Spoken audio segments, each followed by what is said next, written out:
Hello and welcome to Chaos to Clarity, the podcast that's your compass to navigate the exciting world of service-based businesses. If you're a determined woman in your current business adventure, striving to conquer the chaos and build your empire, then you are in the right place. I'm your host, Maggie, your go-to business bestie and chaos navigator. I've spent nearly 2 decades in the service-based industry, building a photography business, a yoga studio, and now a thriving coaching practice. I've cracked the code to consistent income without all the chaos and noise. So get ready to increase your business growth, connect with your ideal clients, and find ease in both business and in life. It's time to turn your frustrations into inspiration and your chaos into clarity. So go ahead and grab your coffee, a pen and paper, and let's dive into the journey of building your dream service-based business together. Are you ready? Let's go. All right, everyone. Welcome back to the Chaos to Clarity podcast. My name is Maggie, your host. I am your Chaos to Clarity coach and the creator of the Empower Her Business Blueprint. And today on this interview episode, I have Amanda Rose, who is the CEO of the Infinite Power of You, on with me. And I'm going to let her take it away, and I'm going to let her introduce herself. So Amanda, go ahead and tell us who you are, what you do, and how long you've been in business. Yes. I feel like that's such a loaded question, but we'll unpack. Same. But yes, hello everybody. As Maggie said, I'm the CEO of the Infinite Power of You. I also have co-founded the No BS Biz Co. Limited. I do business, wealth, mindset, and manifestation coaching. I'm a multi-published, multi-genre best-selling author. That's a mouthful, is hard to say. I'm also a prolific course creator. At this point, I've got over 40 programs out. I've got over 30 books published. Like, you can't stop me. I just create. Wow. I love it. I love it so much. Yes. And for how long I've been in business, I'm so sorry. I'm going to close my email, which I meant to do before. It's normally not this loud, guys. Sorry. So I started in business in 2013, actually, in health and fitness coaching, and have pivoted over the years to doing what I do today through learning about mindset development and then getting good at business. And then I want to help others get good at business because I really sucked at first. I made $600 my first year. So if you're out there and you're like, why is it not working? Breathe. It'll happen. Right. Patience is a virtue. Yes. So that's kind of me in a nutshell. But I mean, the story of getting here is just, I don't know. It's like, if somebody told me this was going to be my life, I would have been like, really? Like, that sounds kind of bullshit. But anyway, like, I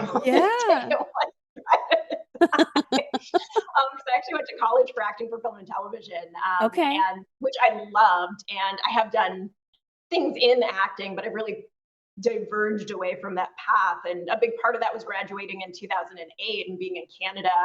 Most of our film stuff comes from the US, and during that recession, the Canadian dollar was strong, which, Canadians were happy, but I was like the one Canadian who was like, are you kidding me right now? Like, the one time in like 50 years that the loony's better than the American dollar, you shitting me? So anyway, that was like, oh, okay, my dreams just got crapped on. The industry is crap, and then nobody's hiring anywhere. Fantastic. Right. So I didn't even have a job for like a year after college, just by the grace of my parents being kind enough to float me for a year. It was amazing. Yeah. And then my first job was door-to-door sale. Wow. Oh my gosh. Yeah.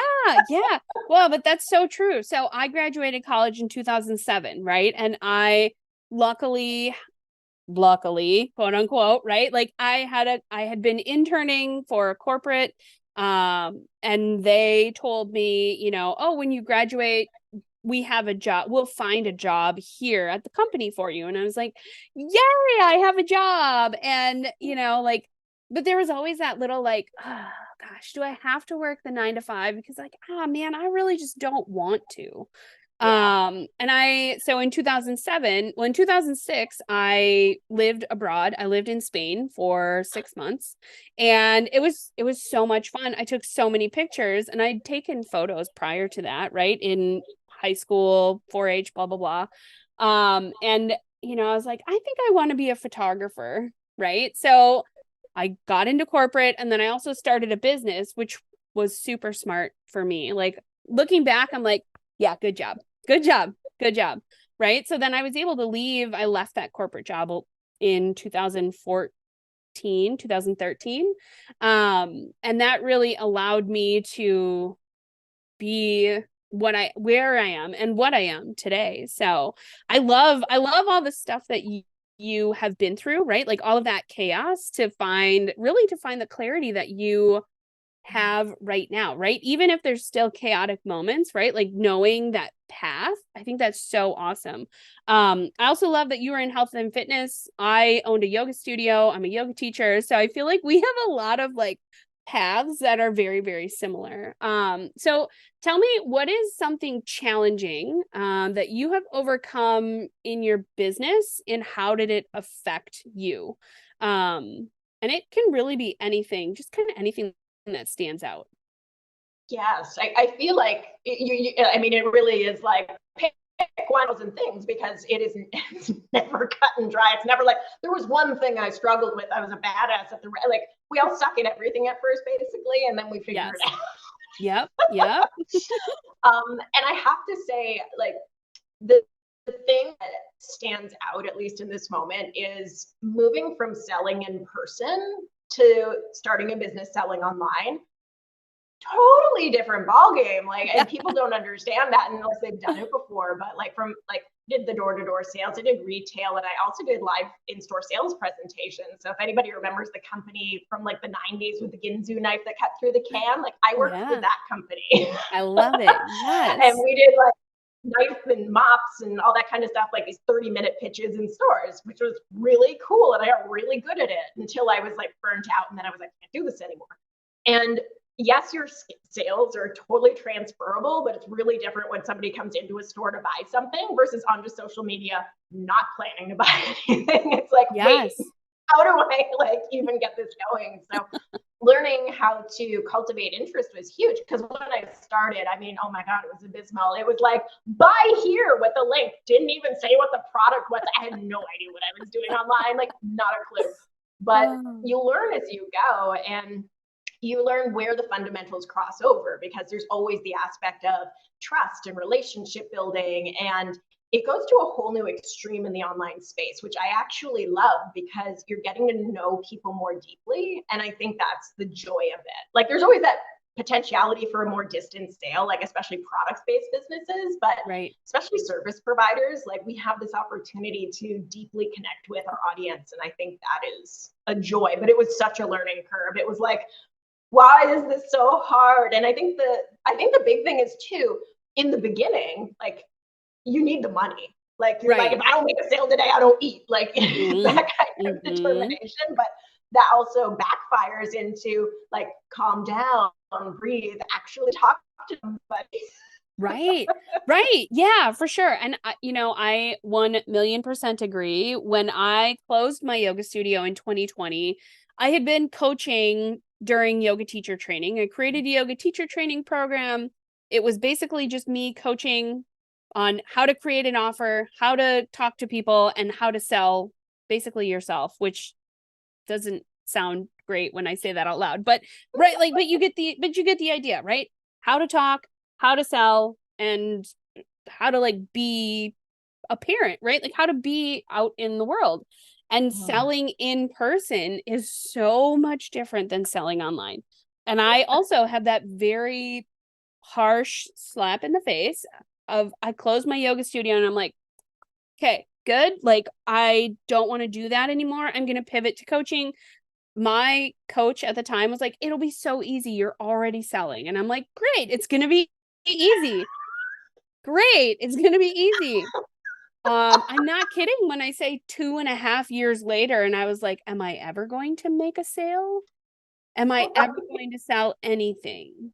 And then I finally did start selling, and I'm like, okay, I did it once, twice. Now how do I do it again? How do I do that again? Right? And having that repeatable process, right? That when I was in corporate, I worked in the training and documentation group. So I created a lot of SOPs. I created a lot of things where it was like, do this, then that, then that. And I'm like, how do I create that for selling now? Yeah. And for online selling, because yes, I'm good at selling in person, but selling online, right? Like knowing how to show up in front of your audience and like tell a story, do something and like say things that are going to get them interacting, which can lead to a conversation, and then understanding that you can't go in guns blazing to that conversation being like, buy my thing, right? Like you have to have a nurture sequence of like, hi, how are you? What do you do? You know, did you find any of my content interesting? Like understanding that workflow was definitely something that I didn't necessarily have that workflow because that's not something that happened in person. I mean, I guess it did, but it wasn't like it wasn't like it was online. It's right? It's much different because like an in-person sale can happen very, very rapidly. I'm not saying it can't happen online, but it is a very different thing because like it's more cut and dry in person, right? Like you see somebody in the store, you walk up to them, you greet them, you ask them what they're looking for, like that kind of idea. Online, it's like it's like meeting somebody at a dinner party.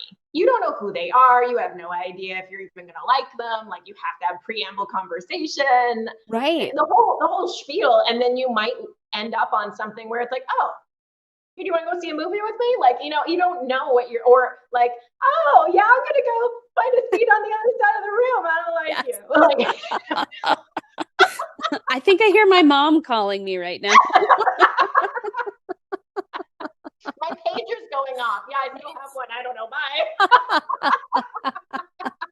Oh my gosh. Yes. Yeah. And I think, you know, when you go into business, especially today online, right?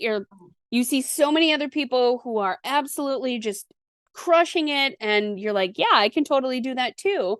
And then you start doing it. And if you don't have a plan, right? If you don't have some sort of plan or some sort of direction to go in, you're going to spin in a circle, right? You're going to have one oar in the canoe and you're just going to literally go in a circle and it's going to be maddening. And I think, you know, like I know you're a business coach as well. And something that I help my clients do, and I'm sure you do too, is figure out like, okay, what direction do you want to go in? Like, what do you want to do? And I feel like at least the coaching, like training, coaching to coach, coaches who coach coaches, right? Like teaching a coach how to coach, those trainings where I learned more how to coach, none of them talk about business. And if they do, it's just it's this very just minute little like, oh, by the way, you should have a business plan.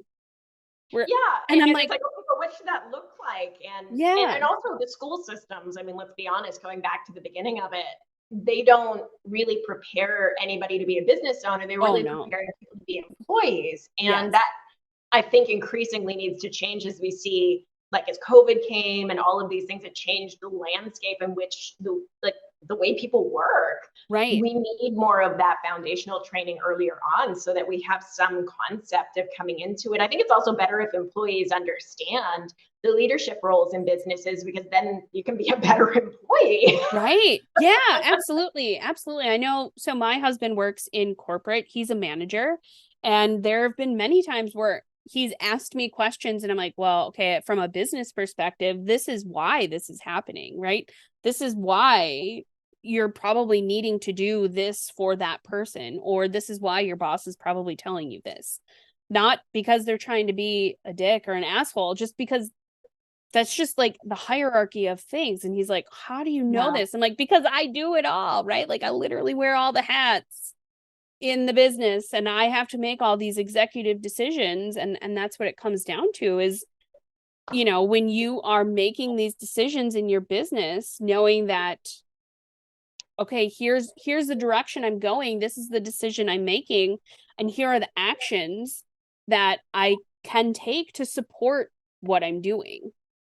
Yes, it really does make a big difference, like having that bigger picture vision and not just feeling like, oh, I'm a cog in a wheel and all of the things. Like we really do matter when we're doing these things. And I mean, I used to be the like everybody should be an entrepreneur, but not everybody's really built for it or even wants to. And I think when we find a vision that we agree with, then it can be really fun to just be a part of a bigger thing as well. So I've certainly come to see the other side of it. I think it's just because 9 to 5 was so cringy for me that I was like, Same. free the soul of everybody, but right. it's not soul crushing for everybody.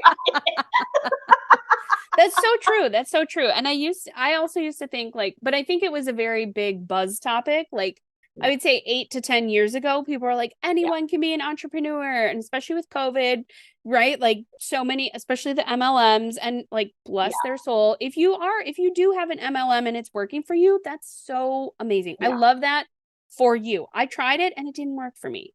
But also like now I know that that doesn't work for me and I don't have to go down that road. Right. So I think if you are thinking about exploring entrepreneurship, like try a few things that are exciting for you and try it on. And does it feel good? Yes or no? Yes, keep going. No? Okay, let's set it to the side. It's not necessarily bad. It just doesn't work for you. And I think that's also important as you're navigating business, because it's not all sunshine and rainbows in business. There's a lot of stormy days. Yeah. And nobody talks about it either. I think that's an interesting facet for business owners today in particular, like compared to somebody starting a business in the 80s or 90s, where like, you open up a shop, like most people were still doing like brick and mortar, and it was so different. Like you didn't start a barber shop and then the hairdresser across the street was yelling at you like, I made 30 grand this month. What did you make? It's like, what the hell? Like we live in a weird time to be an entrepreneur where you're like, I just had my best month ever. And then somebody else is like, I made this. And you're like, this was garbage. I'm not going to celebrate. This is bullshit. Oh my gosh. Yes. And so I appreciate that people are willing to talk about the money that they make. But there's also, and I kind of had this beef with one of my coaches who they said, it was a $60,000 launch. And I was like, that's amazing. Was that cash collected up front? And they were like, well, no. And I was like, but what? They don't clarify. What? And I think that's what gets to me. Like if we're going to talk about the numbers, let's really talk about the numbers. Like, tell us what the gross was. Tell us what the net was. Tell us what did you spend on XYZ? Did you pay for ads? Was it organic? Like, let's dig into it. Right. The thing that like grinds me the wrong way is when somebody's like, I had $100,000 launch, but it's like, yeah, but you got $2,000 in the bank account that you're not telling us that the rest of it's just on promissory. Like, come on. Right. Yeah. And I think, like as a business coach, that's something that I talk a lot with my clients about is like, yes, you can have these big flashy months, but it's also okay to just have a sustainable cash. Like I collect $5,000, $10,000, $20,000, even $1,000 a month, right? Like, or 500, right? Like whatever that is, you can have a consistent, sustainable cash income, and that's okay. You don't have to have these big showy things. And like you, I'm like, okay, if you're going to talk about like how much this launch was, please dig into it with me because I'm curious. I'm genuinely curious. Did you do it organically? Was there ad spend, right? Like who did you pay to do all your design work and like your copy, this, that, and the other thing. And I think that is really important, especially today where, you can find pretty much anything online, right? Like everything there's nothing new under the sun. So it's just a different way of saying it out loud. And so I think it's super interesting when people like go into some of that stuff. And then from a business perspective to be like, that's cool. Not how I would have done it, but I'm glad it worked for you, right? Like, no, it's true. And I think the thing is, it's not like there's anything wrong with it, but I think what I've witnessed over the years, and I presume you've seen the same, because I know you show up with so much integrity and like openness in the way you market. And I feel like the people who are always splashing big numbers, like not just like, oh my God, I'm celebrating this, but like every promotional post is like this money, this money, this money. It really dysregulates the nervous system of somebody who's following them to be like, oh my God, well, maybe I have to hire them if I want to make that kind of money. And then they panic buy. And then it's like, well, do you like the way that they're marketing? Because that's how they're making their money. that's the only way they're really going to be able to teach you to make yours. So you need Right. to know that. And then, I mean, as we know, sadly, some of these people will tell you, go and flat out lie about how much money you're making to attract other people, and then tell them to lie about how much they're making so they can attract other. Like it's like Right. a weird thing that happens in this space Yes. that's so unethical on so many levels. Yes. And it's weird. Right. Yeah, it is. And like so when I owned the yoga studio, when I created a yoga teacher training, I was very open then too. Like, here's how much I bring in. Here's the bottom line. Like, I need this many students in every class in order to like meet my minimums and be able to pay everyone for the month. Anything over that is either my paycheck and or profit. Yeah.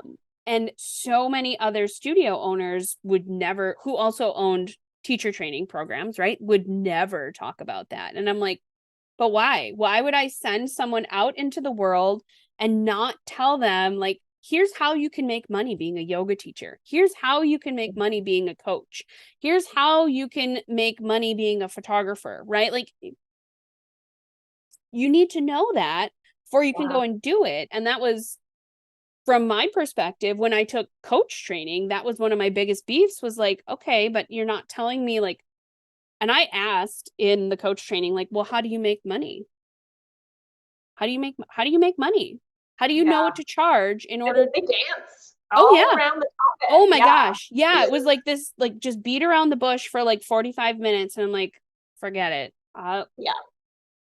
And I think this is a really good thing to be bringing up now. Like, these are the questions to ask before you hire somebody. Like, it's not like they're going to just like give you the whole strategy, but to be able to say to you, like, well, if you're running passive offers, like, here's what that would look like. And if you're going to work one-on-one with people, if you're a coach, like, this is how this looks. And this is kind of like a reasonable trajectory for this. Like, I think also embracing the fact that there's, like, people have gone from hustle culture. They were like, 10 years ago, it was all about the hustle. If you're not hustling, you're not worth anything. Now it's like, if you work at all, you're doing it wrong. And it's like, can we find something in the middle? Right. Like, literally.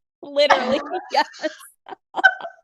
Yeah. Oh, I remember the days of hustle culture. And I remember somebody telling me, oh, you'll never work a day in your life if you own your own business. And I was like, yes, yay. And then I'm like, I've never worked harder in my life owning multiple businesses. I'm hustling way too much. And how do I find that happy medium of, like, how many hours a week do I want to work? How much do I charge to support that? Right? Like, those hours, and how can I get all of the things that I need to, like, what do I need to do in a week? How do I get all those done? How do I balance that? And for me, that's what I help women do, is how to find that clarity in that chaos, right? And figure out, like, okay, what is the best solution for me? And yes, I understand I'm going to have to hustle a little bit every now and then.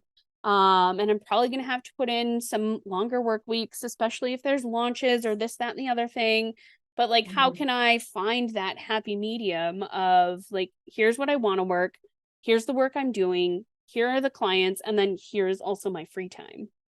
Yes. Well, I think that's exactly what it is. Like, there's the logistics element to it. And I think, I don't have to say, I think I know, it's not sexy. Like, it's not the thing where you're like, I got to do this math. Like, it's like, no, it's like, oh, okay, I got to do bleeding math. But the outcome's exciting to know, okay, if I want to have like 3-hour work days, 5 days a week, and I want to make X amount of income, then I need to have these strategies in place and this team in place, these tech systems, whatever it is that we're going to do to, like, allow it to run without us during a fairly big share of the time. Like, we have to know what that is. And I think it's just so easy. Like, people want to put their head in the sand and just, like, chug along with the work and kind of just hope those pieces fill in. But they don't if you don't have a plan. It's like getting in your car without plugging in a coordinate, like in your GPS that you want to go. Like, you're just going to drive in a circle and end up back in your driveway. You're not going to go anywhere if you don't have a destination in mind. Right. Yeah. Yeah, for sure. And I think that's important to remember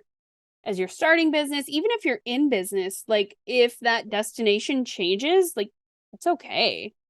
There's nothing wrong with that.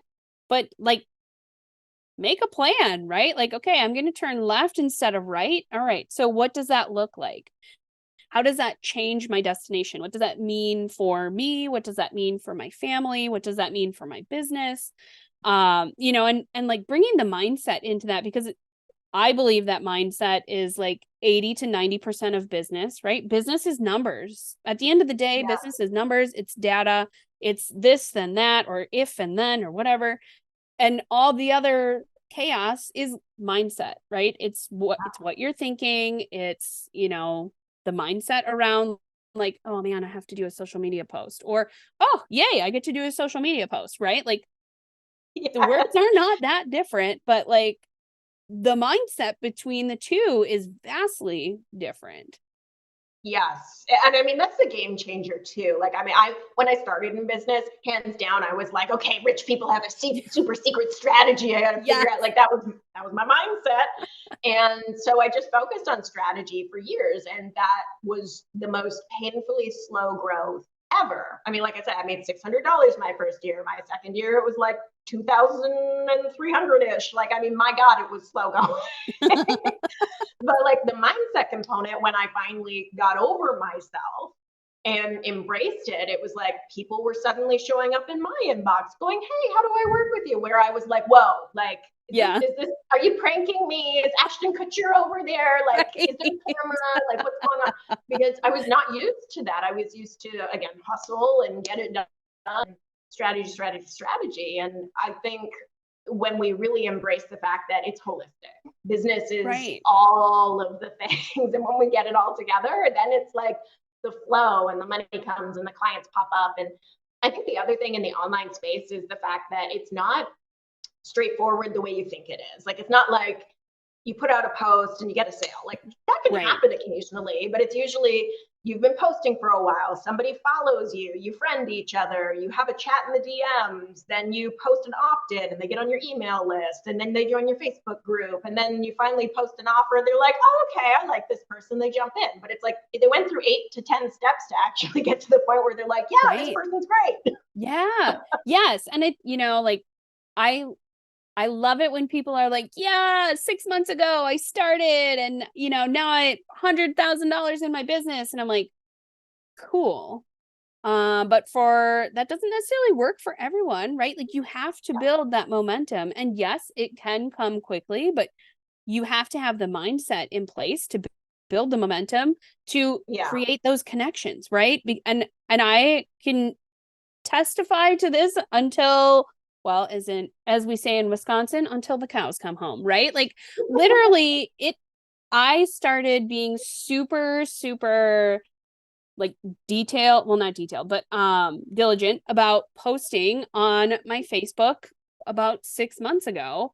And now I'm starting to see so much more organic growth, right? And in those first like 1 or 2 months, I'm like, there's no way this is going to work. And I'm like, no, that is not our thought today. We are going to shift that to say we are working on making this work, right? Like, because sometimes you can't just go to the opposite of like, this is working, right? Because your brain, if you say that, then your brain's like, yeah, but LOL, like it's not working.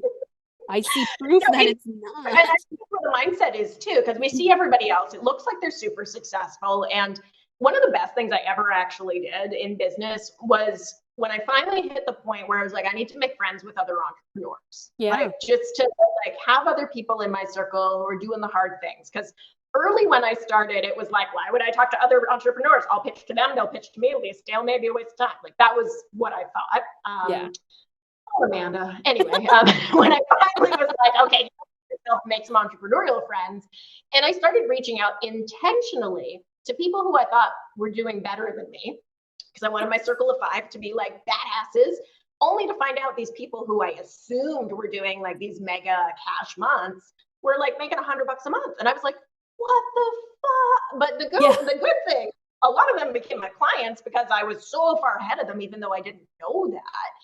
And it's really deceptive online. Like, this is why I love statistics. Like, if we actually look at the statistics, it's still less than 10% of all businesses ever make more than like 6 figures. And most businesses never even crack 25,000 a year. Never. Like, it's just like, holy moly. So if we look at the real statistics, instead of the social media where it looks like everybody and their dog has a 6-figure plus business. Right. No, Right. it's not the reality. Yeah. Yeah. Which is so crazy to think. And I never really thought about that, like those statistics specifically, because now I'm like, well, both of my photography and my yoga studio, well over 25K per year, right? Like Yeah. over the last 16 years, my photography business has brought in probably 7 figures, right? Like multi 7 figures, which is so cool. Like, so thinking about that, it's like, oh, dang, that's so cool to know that I'm like above the average on some of that stuff. But also, like, to your point, like, we often don't realize how far ahead and or behind we are of some people that we're talking to.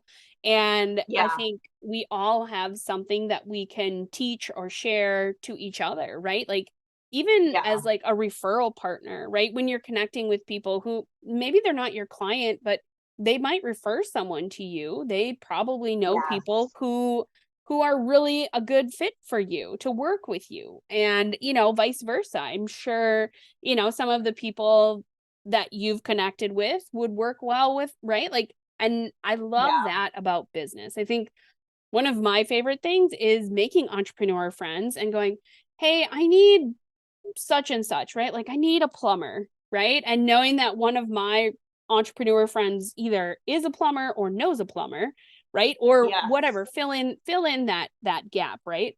I think that's so cool to see that community, that growth. Yeah, that's one of my favorite things as well. And I think it's when we get out of our own head about like, I need to make a sale, I need to make a sale, but instead, let me genuinely just be in this moment with another human being. And maybe they'll be a client, maybe you'll be their client, maybe they'll refer somebody, maybe you can collaborate, like maybe you connect and it's like we did. It's like, hey, we're gonna PR for each other, like jump on the podcast, feature you on my blog, like all the things, right? Where it's mutually beneficial. We help each other and we just build out our communities. Like there's endless possibilities, but we have to get out of this like one idealized, like this is my outcome. It's like, no, let go of the outcome and just let it unfold and see what happens. Right. Yeah, exactly. I love that. So what is one business tip that you would tell someone who is starting their journey, or maybe they feel stuck in some of the chaos of business? What's your tip? I definitely would say to, first of all, remember that business is like a 1,000-piece puzzle. And it's like, you don't even have a picture to work off of. Like you're trying to figure out what you're even putting together. So it's going to feel confusing and frustrating. And you're going to want to chuck a few pieces at the wall because you're annoyed. Like it's very natural to feel that. And just to know that it's okay that like for the majority of us, it takes time and we need to be patient with it. And this is where the mindset comes in, because our attitude, our focus, that's where we're going, period, over and out. Like, I always like to remember that it comes down to the way that our brain works, because that's how we perceive reality. It's why confirmation bias is so dangerous. We start going like, oh, nobody's buying. Like, we'll see people posting online who are like, oh, I haven't had a customer in 6 months. And then you'll be like, yeah, nobody's buying. And then you justify it instead of turning the focal point. Like, I love the reticular activating system. This is really fun for anybody who is like, what's she talking about? What is this thing? So basically the way our brain works, we've got the conscious and the subconscious, and the subconscious is aware of about 4 billion bits of information every second, whereas the conscious mind is aware of about 2,000 bits of information every second. And which 2,000 out of 4 billion it focuses on is whatever you tell it to, because your mind works like Google. If I go to Google and I'm like banana bread recipes, it's going to give me a crap ton of banana bread recipes, but it's not going to tell me how to change the oil in my car, how to build a desk, or anything like that. Even though it could, that information is there, but I didn't ask for it. So when we start saying things like, nobody's buying, business is hard, that system kicks in and starts pulling up confirmation of what you asked it for. So if you want to do this with me, this is really fun, this little exercise. I just love it. And everybody watching, you better be doing this too. So what I'm going to do is I'm going to give you 10 seconds to look around your space and make a mental note of everything that you see that is the color blue. All right, you got 10 seconds. I got my timer up. I love it. Okay. Try and make a mental note of as many blue things as you can get. 3, 2, 1, close your eyes. Keep them closed. Now, with your eyes closed, I want you to try and remember as many things that you saw that were orange. If you can remember anything at all, you might be like, there was no orange in my room. Okay, you can open your eyes and look around, and you're probably going to go like, oh, God damn it, that's orange, that's orange, that's orange. And it's not that orange things weren't there, it's that you told your mind to look for blue. So it was like, picking out all the blue, but orange was there, red was there, black was there, green was there. But did you notice them? Nope. They were there the whole time. And that's why I think it's so important that we start going very affirmatively, like opportunities are all around me. People are buying every day. Like we have that mindset. And I know people are like, oh, that's airy fairy thinking. No, it's not. You're bringing it into your field of awareness. So right. That just illustrated it. Yeah. No, and I think, I think that's really important. And I also work with my clients to help them out of that like cycle of like, oh, I didn't do this today. And, it's like, well, okay, but how can we shift that thought for you so that it doesn't stay your reality, right? Because you are in control. You're in control of your mind, right? Which means you're in control of your reality. So if you don't like what is happening, how can you shift your thoughts so that it starts to pivot, so that it starts to move in your favor, in the direction that you want it to go, which again brings me back to like, what direction do you want to go in, right? Like make a choice, put a pin in the map and decide. And as you're going there, if that changes, okay, cool. Let's change it. Right. And you don't have to make a mountain out of a molehill, right? Just because you want to change. Okay, well, let's change it. Right. And we'll reset the navigation and we'll be good to go. Yeah, I think sometimes we don't even realize that we're on like a path that doesn't feel right until we're on it. Like sometimes it could be like, oh, I want to be a speaker and I want to go on the stages. And then you start doing that and you're like, I hate traveling. What am I doing? Like, and then you're like, okay, so how can I reframe this and go in another direction that doesn't include the traveling? And right. You figure it out. But sometimes you have to actually do something to realize whether you do or do not like it. Like it's often in our brains is much different than the reality of living it. Right. Yeah. Yeah, for sure. I love that. So what is one piece of advice that you would give your younger self? Oh, definitely like mindset. Cause I was so like strategy. Like if I could go back in time, I'd grab her and I'd be like, mindset, God damn it.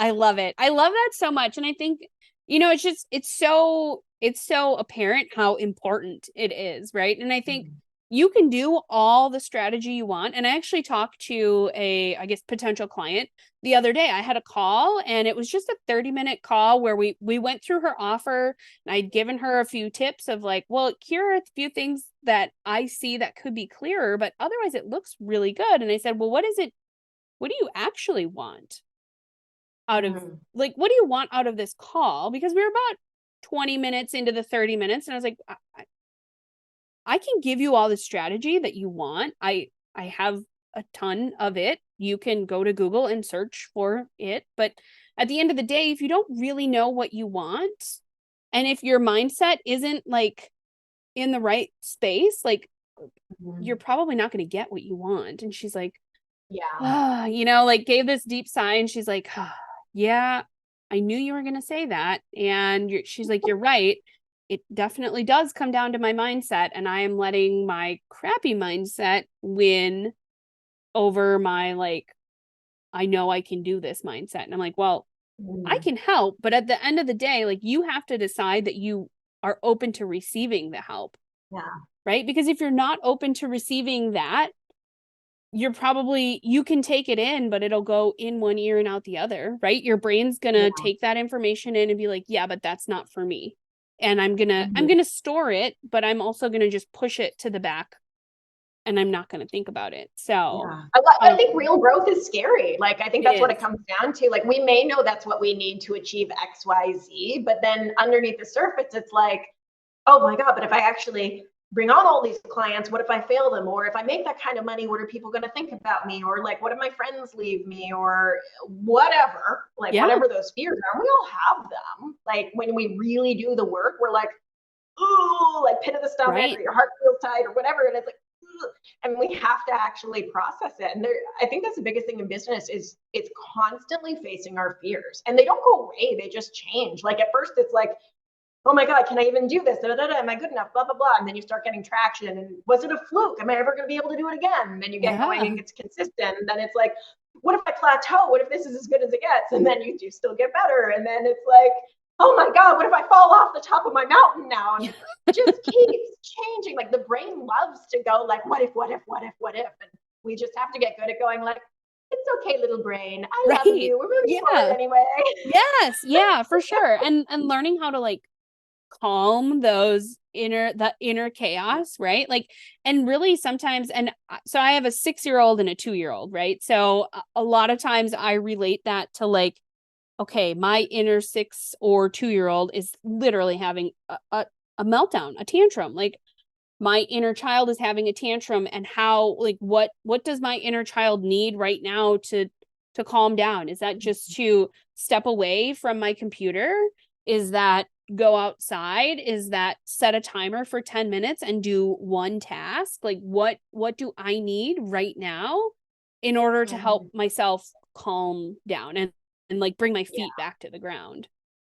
Well, I think that's important because I think what our default is as adults is to get mad that we're not doing it. And I always thinking of the inner child, like I'm imagining like, you know, this little 5-year-old that you're like, get your shit together, we can do this. And you're like in the corner going like, yeah. Like, that's not what you do with a child. Like you'd be like, hey, it's okay. Like we can do this. Like, do you need a minute or do you want me to hold your hand? Like we got this. Like that's how you would really talk to a child. And we need that compassion for ourselves. Like we're our own worst enemy. We're the ones that are just so mean to ourselves when we really need more compassion for ourselves.